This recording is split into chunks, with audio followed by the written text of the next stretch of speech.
Hello, everyone. Okay, so I think we are live now. Hi, everyone. My name is Berta. Maybe it looks like it failed to go live, so hopefully it will start. So today we're going to be talking about we'll be listening to different parts of academic speech, important parts of a presentation by listening to a presentation about art. So today's discussion or today's class is going to be about a couple of things, mostly academic speech and then we're also going to be talking about art. Let me try and post this publicly again. Okay, so now it looks like it's live. Okay, so again, just to repeat for the people that didn't hear that, we will be listening for different parts of academic speech, important parts of a presentation, by listening to a presentation about art. And today we're going to be listening to a TED Talk by Tracy Chevalier. We'll talk about some important parts of academic speaking in a reading, and we'll watch a video about art that uses the speaking techniques. So I guess the first thing that I want to do is maybe do some introductions. And Araceli. Hello, how are you? Good, how are you? I'm doing great, thanks for asking. Good. It's good to see you again. Yes. Yeah. And you said you're doing well today. Are you taking this class because you like art? Are you interested in art? Well, it interests me, although I'm not an expert at all, but I think it's nice to watch art and share opinions about that. Good. Yeah, I agree. I definitely have always liked art. I've always ever since I was a little girl, I like to watch or look through books with old art and new art and things like that. So I guess, Araceli, I'm going to ask you a couple of introduction questions because it looks like you're the first one here. Do you like to go to art shows or art galleries? Well, sometimes I go to museums, but I don't usually visit galleries. Okay, so you don't usually visit galleries. Have you ever been? Maybe sometimes I visited expositions, but not, professional galleries like that, no. Okay, so what kinds of things have you seen? What kinds of art have you gone to in the past? Or what kinds of art, you said expositions or something? What kinds of things Yeah. have you, yeah? Sometimes you can go to expositions of maybe not very known artists, but you can see their work. And of course, this is, for example, maybe like cultural centers or like that. People who want to show their work. And also, of course, I've gone to museums in Madrid. Here in my city, there are many important museums. So, for example, Prado, like that. But I actually prefer classic art sometimes. Okay. Also, there is also like modern art, but many times I just don't like it. Okay, so I was going to ask, that's my next question. Do you like modern art? And you said that you don't really like modern art that much. Well, it depends. It depends of the artist. Okay, yeah, I Sometimes. agree. I feel the same way. Sometimes I say, oh, that's really interesting, and sometimes it just doesn't, I don't understand it, so maybe I don't really like it as much, right? Do you ever think that some art is not art? You don't consider it to be art? Yes, that is a really good question. In fact, I remember my sister studied art history, Mm-hmm. So she is an expert in that, and she many times told me art is something that some expert says this is art. I mean, she said she had gone sometimes to expositions where it was like, I don't remember, but like a box, a broken box with some, I don't know, maybe stones in it, and Mm-hmm. says this is art. And say she said it is art because someone said it's going to be that. Yeah. So she was very skeptical about that because sometimes the artist is, you don't know if they are laughing at you or something. Yeah, yeah. I think sometimes definitely modern art creates a lot of controversy because sometimes it does not seem like art to a lot of people. So yeah, I think that's something that a lot of people experience today. Do you have a favorite artist? Well, in fact, I like impressionist Okay. artists. Yes, like Monet, Degas, or Klimt too. Yeah, yeah. So you do like the classics. Yes. Yeah, good. And what kind of art do you specifically like? Do you like paintings? Do you like sculpture? Do you like ceramics? So sculpture, do you know what sculpture is? Hmm. Yeah. Yes, I suppose I prefer paintings Okay. because maybe you can enjoy a painting.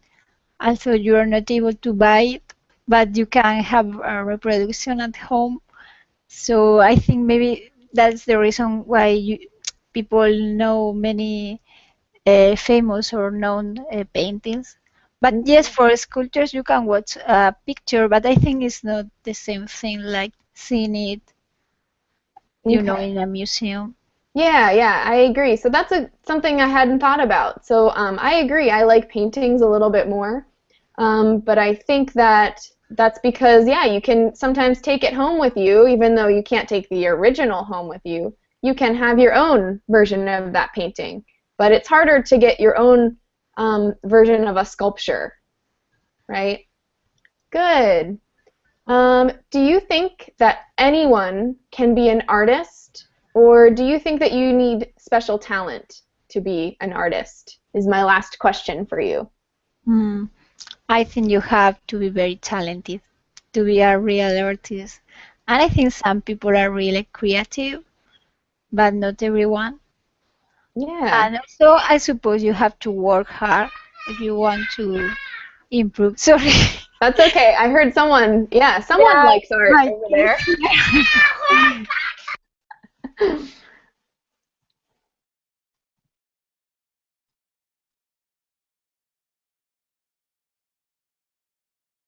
Okay, so it looks like Araceli had some technical difficulties, and I'm sure she'll be back in just a minute. So the next thing, I guess while we're waiting for Araceli to return, the next thing we're going to be doing is a looking at some of the paintings that we'll be listening to a talk about. So Araceli, Yes, yes, I'm back. okay, Sorry. that's okay. That's fine. We all have in our houses. Sometimes there's a lot of things going on, right? Yes, yes, I have to take care of my kids, so Yeah, yeah, that's sometimes okay. he's asking for something. Oh, okay, yeah, no problem.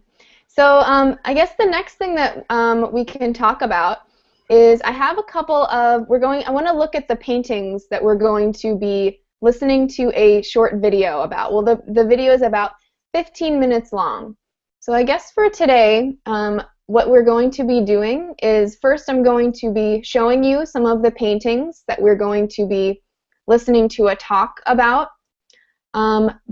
And then after that, we're going to be reading about different important parts of academic speaking.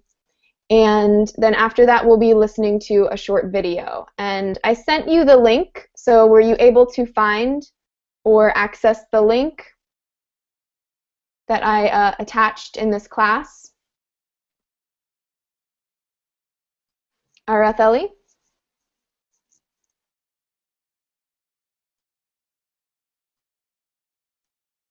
Okay, so it looks like maybe we're having some technical difficulties. So for the next thing that we can do is I'm going to show you some of the paintings that we will be reading about. So if we look at, we'll start and screen share. So the first painting that we're going to be looking at is Girl with the Pearl Earring, and by Johannes Vermeer. So this is a pretty famous painting. Aratheli, are you there? Okay, so I guess some questions that I want you to think about. Have you seen this painting before? Where? Is this painting well known? There were definitely some movies and some things that included this painting. There's a very famous movie called The Girl with the Pearl Earring. Another question, modern or is this old art? Do you think this is old or modern? And I think that this is definitely more of an older piece, a classic piece of art. And what do you think this painting is about? That's the big question, right? What do you think this painting is about? The next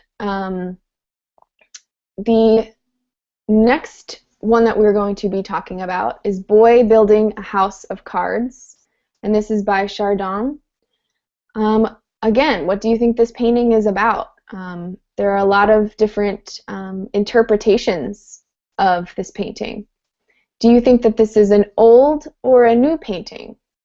And this is, to answer that question, this is definitely an older painting. And then the last picture, or the last painting that we're going to be talking about, it's called Anonymous, and it's by Anonymous. So do you think that this is an old or a new painting? Again, this is a classic painting. This is old. Why do you think someone painted this man, right? And because we don't know a lot about this painting, we're not sure. A lot of people don't know why we did this or why someone painted him. Do you think that he is rich or poor? And that's a matter of opinion. Aratheli, are you there yet? Yeah? Okay. Are you having some microphone problems?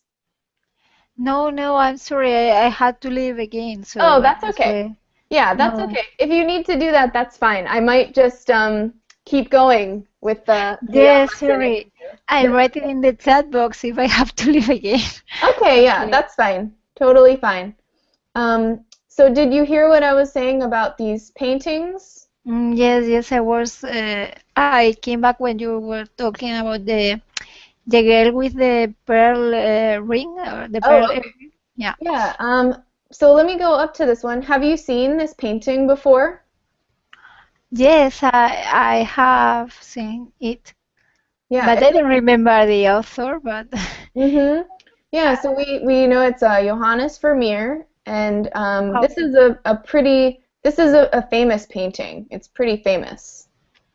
Yeah. And then this is the second one we're going to be looking at today, or we're going to be listening to a video about this today. And it's Boy Building a House of Cards, and it's by Chardin.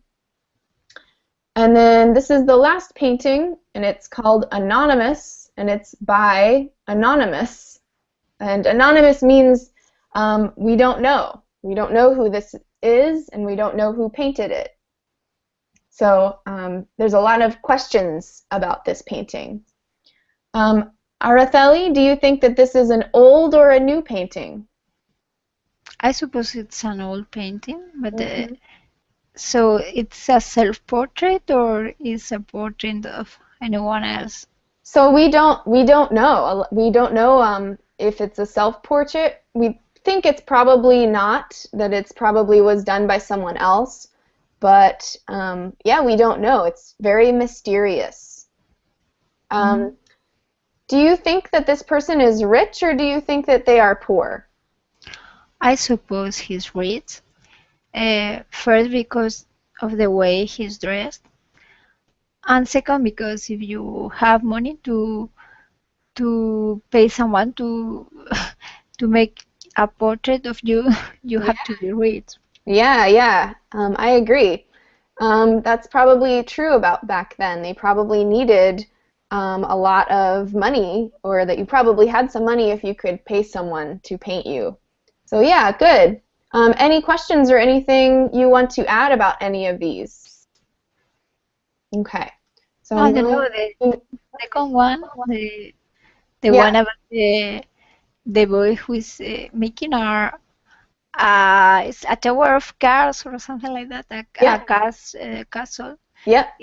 For me, it's more mysterious because the image it's showing, you don't know what's going on. I mean, maybe that young person is playing, but maybe it's not. It's more like it makes you think what's happening there, what's going on in it. Yeah, I agree. It's and the person that we're going to listen to who's going to talk about that video or talk about that painting had the same reaction. She said, "What is going on here?" And this painting she really wanted to know more about.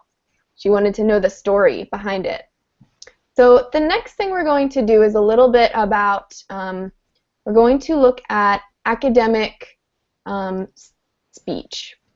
So let me get this a little bit bigger so that hopefully it's a little bit more easy to read. And Aratheli, can you see this? Yes, maybe if you make it a little bigger. Okay. I also attached links, and I also attached the what do you call it? I also attached this document to the class outline. So you should be able to find it. If not, we can just read along. So in other words, you have this for yourself if you want this later, if you want to review it. Okay? Okay. So for today, we're going to be looking at some different aspects of academic speaking. We will read about the following things and listen for them in the video. So number one, rhetorical questions. Have you ever heard that word before, that phrase, rhetorical questions? Yes. Yes? These are questions that are not really question because the answer is supposed to be known. Yeah, so we can say that rhetorical questions are questions that you don't always need or expect an answer for, right? Sometimes you might have a very short answer or a small answer, but usually you don't always need, right, an answer for a rhetorical question. So these are used simply as a way of drawing attention to something. So let's look at the following sentences. Aratheli, can you read the part that let me see, this part in blue? Mhm. Do you know what time is it? Meaning you are late. You can use a rhetorical question in a presentation. You can do this by using a question and answer technique. You ask a question and then answer it. Your questions create anticipation and guide your audience to your point of view.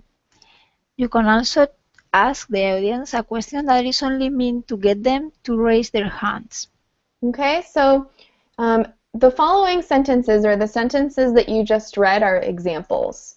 So you can say, for example, if someone is late and they finally show up, you could say, "Do you know what time it is?" Right? You don't really need them to say, "Yes, I know what time it is. It is 10 a.m." Right? You are saying that because you want to say, "You're late," right? You can use a rhetorical question in a presentation by using a question and answer technique. So you ask a question and then answer it. Your questions create anticipation, like you said. You can also ask the audience a question that's only meant to get them to raise their hands. So let's look at these examples. The first one, this example, is an example of the question and answer technique. So late delivery is a big problem. What's the best solution? There are two possible solutions. First, so that's one example of a phrase or something that you can use if you're talking about, or if you are in a presentation. you want to use a rhetorical question. That's a question and answer technique. Another example, and this is the example of just getting the audience to sort of raise their hands and be involved in your presentation. You would say, how many of you like to eat pizza on the weekends? Right? You don't want everyone to, start yelling out and saying, I eat pizza on the weekends, right? This is just to get the audience to raise their hand or think about a question. And this helps the speaker to relate to the audience.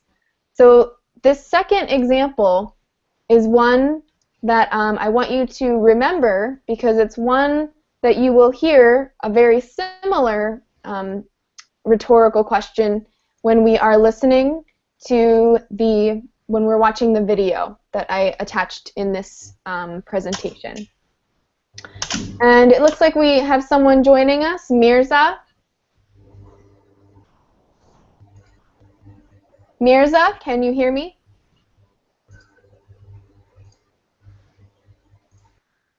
Okay, so, all right. The next part is organization indicator statements. So this is just a fancy word or a fancy phrase for different phrases that you will hear in presentations. And we're going to look at a little bit about what that means. So Araceli, can you read what it says under the part that I have in blue? To understand organization indicators statements, let's look at two examples at two example introductions. Good. So to understand organization indicator statements, we'll look at these two examples. Example A.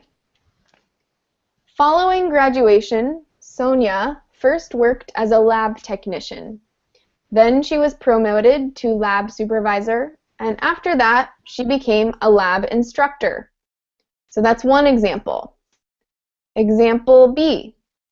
Following graduation, Sonia had 3 laboratory jobs. First, she worked as a lab technician. Then she was promoted to lab supervisor. After that, she became a lab instructor. Do you see a difference between example 1 and example B? Araceli, do you see an example or see a difference? Between example A and example B.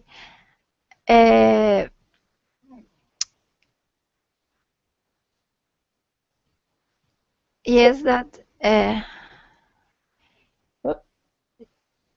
in the second one, maybe the linking words are more sophisticated, like. Okay. Yeah, so it uses a linking phrase, which is something that this is what we're talking about, is the organization indicator statement. So this is one thing that it is different. It does say first, and then, right, or after that.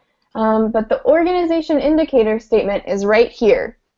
And it says Sonia had 3 laboratory jobs. And this is just to let the audience know that there are 3 things that you're going to talk about right now, right? And in this one, we don't have that. And, so the audience doesn't know how many jobs right off the bat that Sonia had. So this is just a way to organize things and make it a little bit more clear for the audience. Okay? Yes, I think it's good because, for example, I'm a teacher, so many times when I'm like writing some properties in the blackboard, my students are asking me, how many properties are we going to study? So maybe I think they want to organize their notes or something like that. So it's good to know we are going to cover 3 things and we are in the first one or like that. Exactly. It's good for your audience. Yeah, exactly. So since you're a teacher, you definitely probably have seen these, a lot of these techniques, and probably use them in different parts whenever you're teaching math, right? Mm-hmm. I try. Yeah. So we kind of already talked about, we know how example A and B are different. Why does the speaker say following graduation? We know that the purpose of the phrase is to give the audience an idea of what's to come. And again, this could be if you're giving a presentation about a person, if you're giving a presentation about art, or if you're giving a presentation about math, right? This is just to give the audience an idea of what's to come. Let's read. Can you read, Araceli, this part that I have in blue? Yes. Both excerpts A and B list Sonia's jobs in sequence by using the time connectors first, then, and after that. However, excerpt B includes an organization indicator statement that summarizes how many jobs Sonia has had, which is an indication of how the information that follows will be organized. Following graduation, Sonia had 3 laboratory jobs. Good. Organization indicator statements or discourse indicator statements are used a lot in academic English. They tell the audience what information they can expect to hear next and give the indication about how a presentation might be organized. They are useful when presenting lists that are composed of complete sentences. Okay?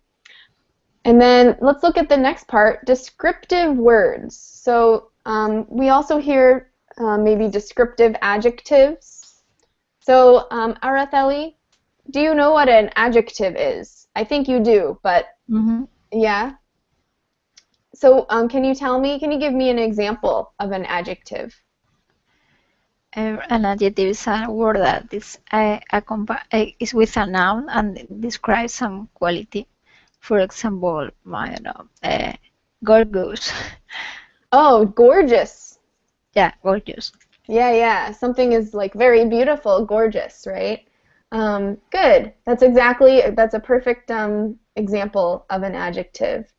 So for descriptive words, and these are things we're going to be listening for example, figurative language, language that involves the use of words and or phrases that describe one thing in terms of another, and that is not meant to be understood on a literal level.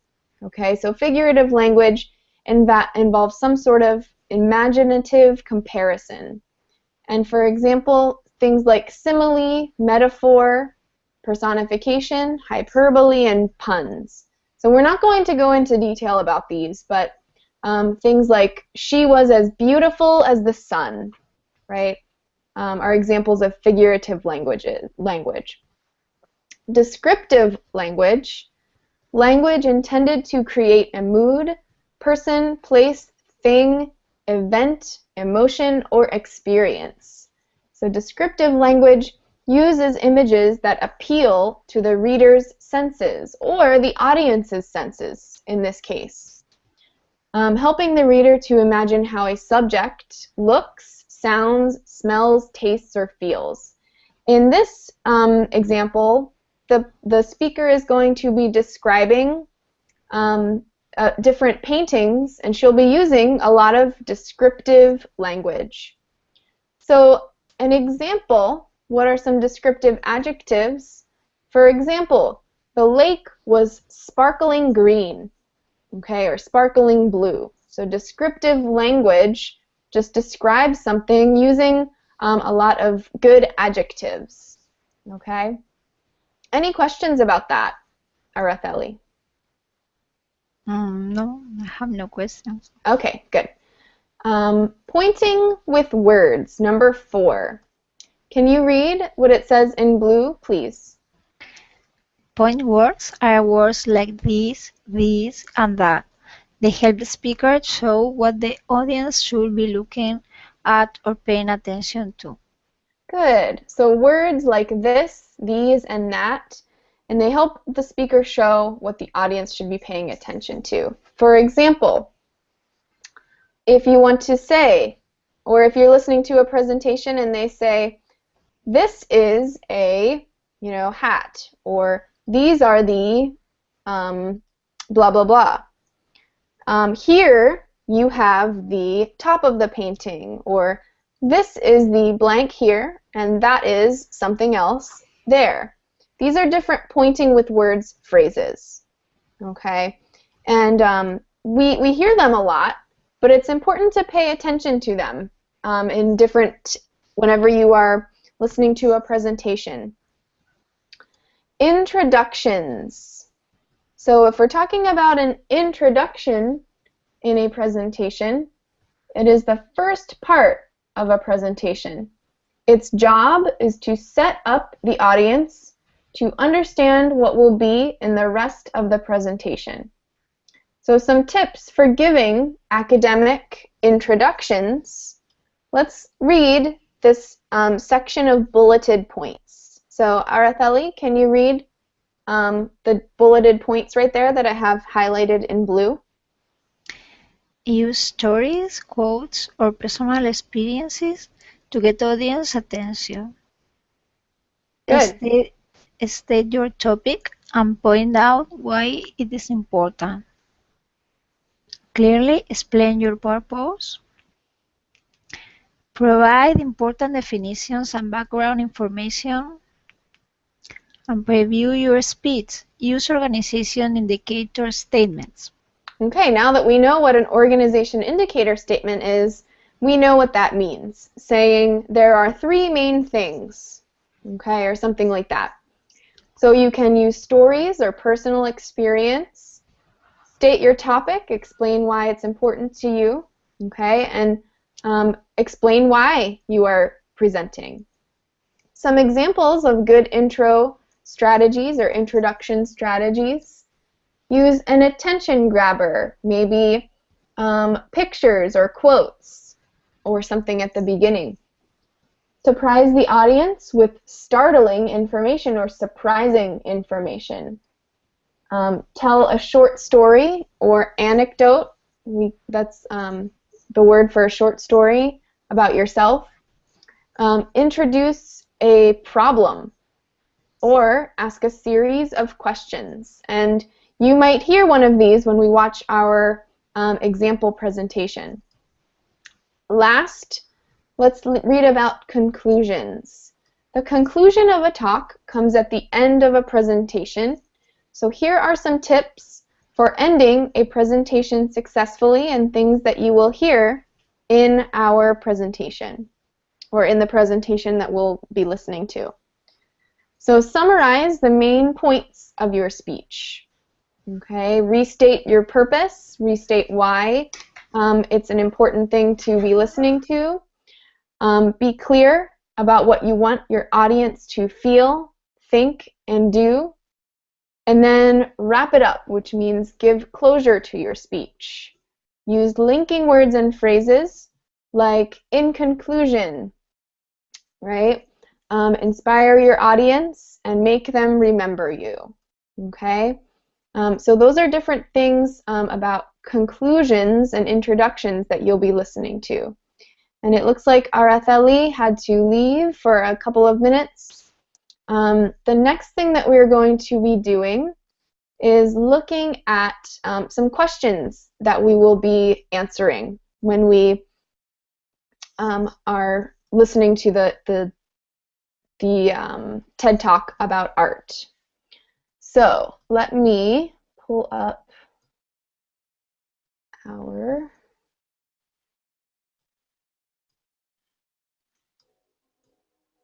okay. Hi, Araceli. Hi.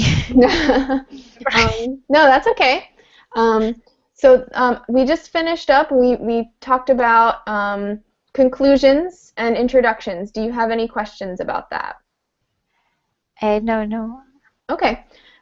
So I guess the next step is to look at some of the questions that we're going to be answering. And were you able to find were you able to get the link that I sent? Did you send it on the Google chat? Maybe no. So I attached it to the class. If you didn't, then it's okay. No, I was looking at the class, but I think what you attached is okay, yes. Sorry. There were 3 links. Okay, good. I just opened the first one, so that's why. Good. I'm glad you were able to find it. Okay. Yeah. I was worried that maybe I did something wrong or I didn't attach it to the right thing. So I'm glad you were No, able to no. find it. So the next thing we're going to be looking at is just some questions that I want you to be paying attention to as we watch the video. Okay, so if you look at it's Verbling TED Talk listening practice questions. Were you able to find that? Eh, I'll pull it up on the screen share, and then if you can't find it, then um, yes, the problem is there are four links, so I am that's trying fine. to find the right one. Okay, so So I, there are four? I deleted those. Oh my goodness, that's silly. Okay, well I'm going to pull up it on screen share just so we can yes. look at it a little bit more clearly, or just in case you aren't able to find it. Are you able to read this clearly? Yes, yes. Okay, so we're going to watch the video, The Story Inside the Painting by Tracy Chevalier, and answer the questions below. So you'll have to pay attention to different specific words and strategies that we just looked at, okay? But don't feel any pressure because if you don't get it or if you don't have the correct answer, I'll give you the correct answer at the end of class when we go over it. So what does Tracy Chevalier say to open her speech? Okay. Does she ask any rhetorical questions? Does the speaker use any organization indicator statements? Right? If so, write them down in the space below. And then I gave you an example. There are three things that, and this is sort of a hint for you because this is a phrase that she uses when she's talking. Girl with a pearl earring. So when we listen to girl with a pearl earring, I want you to listen for descriptive words and write down as many as you can. Okay, so not too difficult. You're just listening for different descriptive adjectives and things like that. Boy building a house of cards. How does the speaker introduce this painting to the audience? Okay, hint, listen for pointing with words, phrases. Example, this is a, these are the, here you have the. Okay, so phrases that use this, these, or here, I want you to be listening for. And it might not be these examples. These are just things that I want you to be reminded of what pointing with words can sound like. Okay? 2 or 3 adjectives or descriptive words that you hear her use. And then anonymous by anonymous. How does she introduce the painting to the audience? And then listen to the descriptive words that she uses as she reads from her story. List as many as you can. So she reads a story at the end. I want you to just listen for different different descriptive words or phrases or adjectives while she is reading her story towards the end. Okay? So if you don't have any questions, the next step is for you to just watch the video. And were you able to, I'm going to copy and paste it in the link just so if you need to, you can, if it didn't work, because I attached it to the class, but Yes, yes. yeah, okay, there's a YouTube one and there's a website that's from TED Talk. So whichever one works, you can watch, and it lasts about 14 minutes. Okay. So whenever you are ready, you can actually go and watch the video because it doesn't work if I would try and play it on mine. It gets very messy. Okay. So Okay. Araceli, do you know what you have to do then? Yes, I'm going to mute myself and then listen to the video, and when it's over, I come back. Yes, perfect. That's exactly what I want you to do. Good. Okay. Okay, we'll see you in a little bit, okay? Okay, see All you. right. Okay.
Hello, Ken.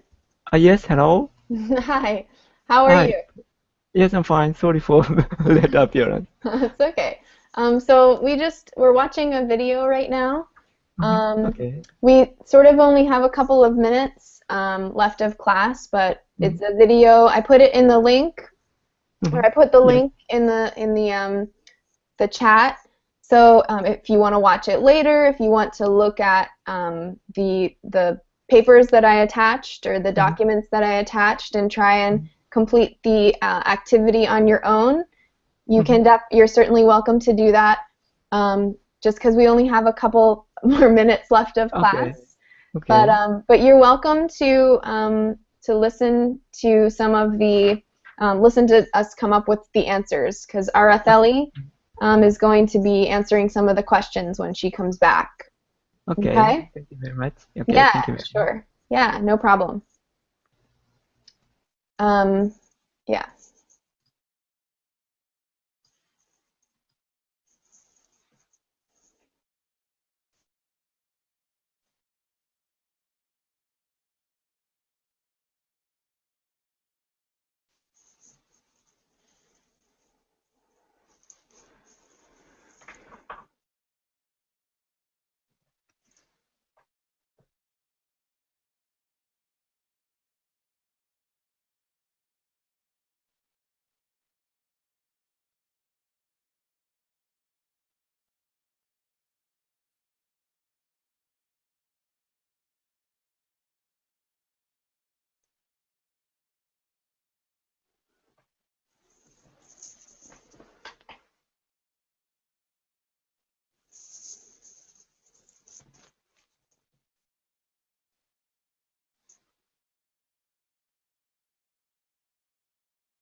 Okay, Araceli, are you back? Yes, I finished the video. Okay. So what did you think of the video? It was quite interesting. She's Yeah. telling a very nice way of watching a painting. Yeah, it's a pretty interesting video. I always like listening to it. So we only have a couple of minutes, so let's try and get through as many of these questions as we can. So number one, what does Tracy Chevalier, the person who's presenting, say to open her speech? What did you hear her say? Uh, yes, she explains as her personal experience visiting a gallery and feeling bored or tired, willing for a cup of coffee. Yeah, she gives a personal experience, right? What about number two? Does she ask any rhetorical questions?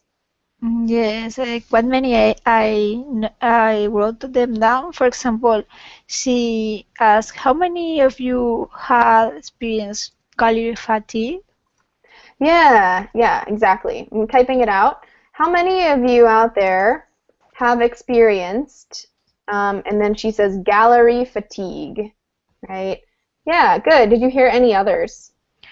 Yes, then she was explaining some theory, like you have to choose between art, and she's comparing it to going to a restaurant or to a shop, and she's also asking this kind of questions. She says, are you expected to order every dish, or are you expected to try on every shirt, like that?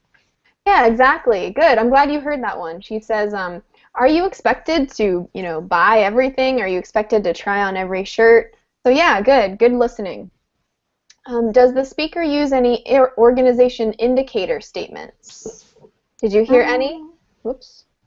maybe I lost something there. I think she explained two things she was making in a gallery. First thing, Yeah. like choose the painting, and second, like find the story. But I didn't hear the statement So to yeah, she's introduce that. yeah. So she did say quickly. She said, "There's two things I do." Right? She Mm. says it very, very quickly. And then you heard her talk about the two things that she does. Let's listen for, or did you hear any descriptive words that she uses for number four? Yeah, that that part was more difficult. I think I just cut two words like gorgeous Yeah, yeah, painting, and yes, and she also said conflicted look. yeah. She says she uses gorgeous. Oh, I can't spell it today. She uses like sumptuous, right? So very descriptive words, right? Mm. Sumptuous. How does the speaker introduce the painting? Did you hear the any uses of here, the next thing, right? I like this version. Did you hear anything like that? I heard one. Mm-hmm. At one spot she said, "That is the sign of a masterpiece," or something like that. Yeah, that is the sign of a masterpiece, right? So yeah, she says she wants you to be looking at something, right? She says that so that you look at what she wants you to look at in the painting. Did you hear any descriptive words? I'm afraid I was not looking for descriptive words on that part, so I don't remember. I didn't write them down. Okay. That's okay. I think this question is kind of tricky, so we can skip that one because the important ones I think are number 7 and 8. How does Tracy Chevalier introduce the painting to the audience for Anonymous? What does she say? I wasn't listening very carefully. Okay. Maybe she said something like it was strange that this painting is anonymous, and Mhm. like it couldn't be hung all on a gallery because they didn't know the author or something like that. Yeah. She says the last painting I will talk about, and that lets you know that you're moving on to the last painting. And she also says this painting made me stop for 3 reasons, right? And then she gives the 3 reasons why. Number 8, descriptive words. Did you hear any descriptive words that she uses as she reads her story in the last part?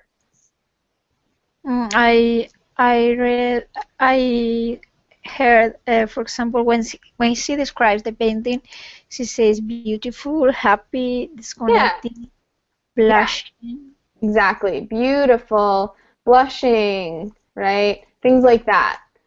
Good. So we actually got to the end. I'm surprised that we got all the way through all of those questions. So good job, Araceli. I hope you learned a little bit about different parts of academic presentations and also got to hear a little bit about some interesting art discussions. Okay? Yes, it was very useful. Good. Well, thank you so much, Araceli. I know I put a lot of pressure on you for this class, so you did a great job. Okay? No problem. Thank you. All right. Well, you have a good day, okay? Okay, same to All you. right. Okay. Bye-bye. See you later. Bye bye. Thank Bye. you. Bye.